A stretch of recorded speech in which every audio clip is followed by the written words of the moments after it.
하다 결국 홍명보 국회 출석 거부 3년 징역형 덤포 터졌다. 기강인의 소신 발언 감독님 믿어 뱉으니요. 일단 전강위 회의록이 무엇인가요? 네.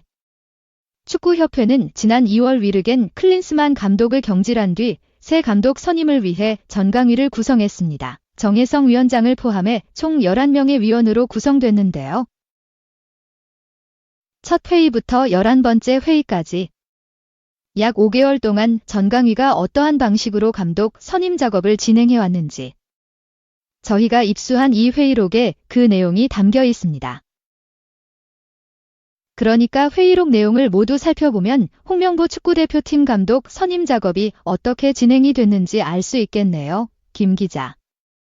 처음부터 설명을 해주시죠. 네. 제가 전체 회의록을 다 읽어봤는데요.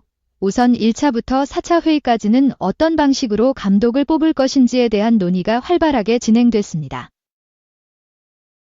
해외파로 갈 것인지, 국내파로 갈 것인지, 또 어떤 기준으로 뽑을 것인지 전강위 위원들이 적극적으로 의견을 교환했습니다. 동시에 당시 대표팀이 북중미 월드컵 2차 예선 경기를 앞두고 있었는데 황선홍 올림픽 대표팀 감독에게 임시로 축구대표팀 지휘봉을 맡기게 된 내용이 담겨 있습니다. 축구 팬들이 우선 큰 관심을 갖는 부분이 1순위. 2순위 후보로 알려졌던 제시 마치 현 캐나다 감독, 헤수스 카사스 현 이라크 감독과 협상이 왜 결렬됐는지 이 부분일 것 같아요. 네. 제시 마치 감독과 협상이 결렬된 부분은 제가 지난번에 나와서 종합소득세와 관련해 협상 과정에서 문제가 있었다고 말씀을 드렸었는데요. 실제로 7차 회의록에 두 감독과의 협상이 왜 결렬됐는지 나와 있습니다. 제시 마치 감독이 국내에 머물기 위해서는 E-6 비자, 그러니까 예술 흥행 비자를 발급받아야 하는데 이 비자를 받으면 48%의 세금이 붙습니다. 회의록에는 제시 마치 감독 측에서 이 비용을 협회가 부담하길 바랐고 협상 막판에는 감당할 수 없는 수준까지 금액이 올라갔다고 나옵니다. 다만 제가 추가로 취재를 해보니 제시 마치 측에서 거주지를 한국으로 옮길 경우 미국에서 내야 하는 세금이 크게 늘어 막판에는 한국에 거주할 수 없다는 의사를 협회에 전달했다고 합니다. 협회는 한국 거주가 양보할 수 없는 조건이었기 때문에 결국 협상은 결렬이 됐는데 제시 마치가 우리나라와 캐나다를 두고 저울질한 것은 아닌지 그런 생각이 좀 듭니다. 카사스 감독은 마치 감독과 함께 전강위 내부에서 높은 평가를 받았습니다. 카사스 감독도 한국 대표팀에 적극적으로 관심을 보였는데요. 하지만 계약 기간이 남이 있는 이라크 축구협회에서 카사스 감독을 놔주지 않았다고 보면 될 것 같습니다. 저희가 확보한 추가 자료를 보면 정혜성 위원장이 꽤 섬세하게 두 감독과 면담을 진행한 것을 확인할 수 있습니다. 그래서 1순위, 2순위 감독과 협상이 결렬됐군요. 이후 전강위는 어떤 행보를 보였나요? 네. 사실상 원점에서 다시 논의를 시작합니다. 연봉 30억 원 안팎의 후보군을 추리고 후보자 동시 면접에서 우선 순위를 정해 만나는 방식으로 면접 방식도 변경합니다. 그리고 10차 회의에서는 17명의 후보를 두고 위원들이 토론을 거친 뒤 복수 추천 방식으로 투표를 하는데요. 회의록에는 안 나오는데 다른 자료에 따르면 홍명보 감독과 다비드 바그너 전 노리치시티 감독이 가장 많은 7표씩을 받았고 거스 포엣 전 그리스 감독은 6표를 받았습니다. 그러면서 앞으로 감독 선임 작업은 정혜성 위원장에게 일임을 하고 전강위 공식 회의는 10차 회의로 마무리하기로 합니다. 하지만 이때만 해도 K리그 울산 HD를 이끌던 홍명보 감독과 대표팀 감독직을 두고 협상을 하는 것은 좀 무리가 있다는 내부 반응이 있었습니다. 여기까지는 큰 논란이 없어 보이는데 그런데 10차 회의 이후에 정혜성 위원장이 갑자기 사임을 했죠. 그렇습니다. 정 위원장이 왜 사임했는지는 회의록이 남아있지 않습니다. 이 부분은 제가 취재를 좀 했는데요. 정 위원장은 홍명보, 박은호, 포엣 3명으로 최종 후보를 확정한 뒤 그중 홍 감독이 가장 낫다는 내용으로 정몽규 축구협회장에게 보고를 했습니다.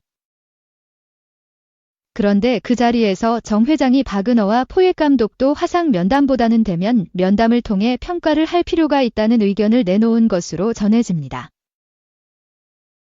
추후에 면담 절차에 차이가 있었다. 이런 논란이 나오지 않게 하기 위해서로 보입니다. 정 위원장은 이후 협회를 통해 박은호, 포엣 감독과 미팅 약속을 잡았는데 갑자기 뚜렷한 이유를 밝히지 않고 위원장에서 자진 사임했습니다. 그러면서 11차 회의가 비대면 임시회의로 개최되는 거죠. 그렇습니다. 6월 30일에 11차 회의가 비대면으로 열리는데요. 5명의 전강위 위원과 3명의 협회 관계자가 참석합니다.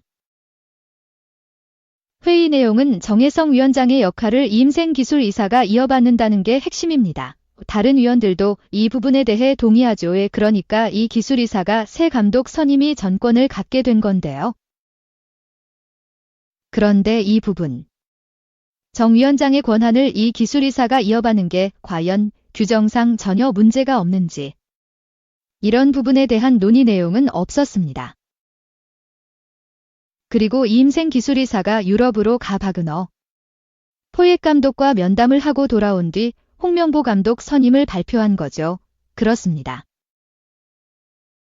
이임생 이사는 총 10차에 걸친 전강위 토의 내용과 박은호, 포엣 감독의 면담 결과까지 종합적으로 고려해 홍명보 감독이 차기 대표팀 감독으로 가장 적합하다고 판단했습니다.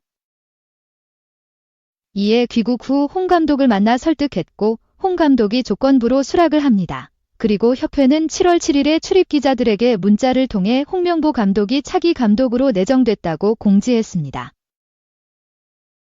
다음 날인 7월 8일에는 이임생 기술이사가 기자회견을 열고 홍 감독 선임 배경을 설명했죠. 추가 자료를 보면 이 이사가 KFA 게임 모델과 연령별 대표팀 연속성, 그리고 거주 문제와 플레이 스타일 등을 종합적으로 고려해 홍 감독을 택했다는 걸 확인할 수 있습니다.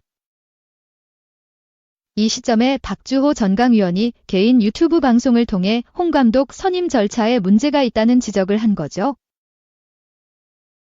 그렇습니다. 박주호 전강위원이 개인 유튜브 방송을 하는 도중에 홍 감독이 내정됐다는 게 문자로 알려졌죠. 박 위원은 전강위원인 자신도 모르는 내용이라며 절차에 문제가 있다고 지적을 했습니다. 이에 대해 협회는 D 기술이사가 귀국 후 5명의 위원에게 연락해 후보자 중 누구를 최종 결정할지는 본인에게 위임을 해달라고 했고 5명 위원 모두에게 동의를 받았다. 외부에 정보가 유출되는 것을 방지하기 위해 누군지는 알려주지 않았다고 설명하고 있습니다. 전체적으로 전강위 논의 과정을 들어보니 큰 문제는 없어 보입니다. 저도 그렇게 보입니다. 몇몇 분들이 홍명보 감독으로 정해놓고 전강위를 진행한 것 아니냐고 지적하시는데 회의록을 다 읽어보면 전강위원들이 한국 축구 발전을 이끌 수 있는 감독을 모셔오기 위해 많은 노력을 했다는 걸 확인할 수 있습니다.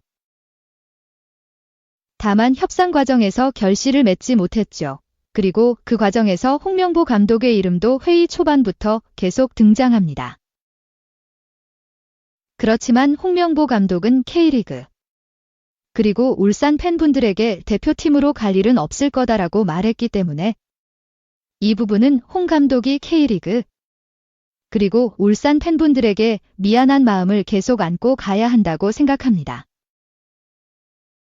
다음 주 화요일, 그러니까 24일에 홍명보 감독 선임 과정과 대한축구협회에 대한 국회의 현안 질의가 예정돼 있는데요. 김 기자는 어떻게 전망하시나요? 네. 정몽규 회장의 차기 회장 도전과 관련해 협회 현안 질의는 어떤 내용이 나올지 아직 취재된 내용이 없는데요. 다만 홍 감독 선임과 관련해서는 회의록만 본다면 오히려 그동안의 의혹 제기가 좀 과하지 않았나. 이런 결론이 나올 것 같습니다. 럼에도 어쨌든 홍 감독이 대표팀 감독 선임과 관련해 말을 바꿨기 때문에 홍 감독의 능력과 별개로 여론은 계속 좋지 않을 것 같습니다. 이 부분은 홍 감독이 대표팀 감독으로서 안고 가야 할 것 같고요. 대표팀은 과정에 의미를 두기보다는 결과를 내야 하는 곳이거든요. 다음 달 예정된 요르단. 이라크와의 북중미 월드컵 아시아 3차 예선 두 경기 결과에 따라 홍 감독을 바라보는 시선에도 큰 변화가 생기지 않을까? 그렇게 보고 있습니다. 김 기자, 오늘 얘기는 여기까지 나누겠습니다. 감사합니다. 감사합니다.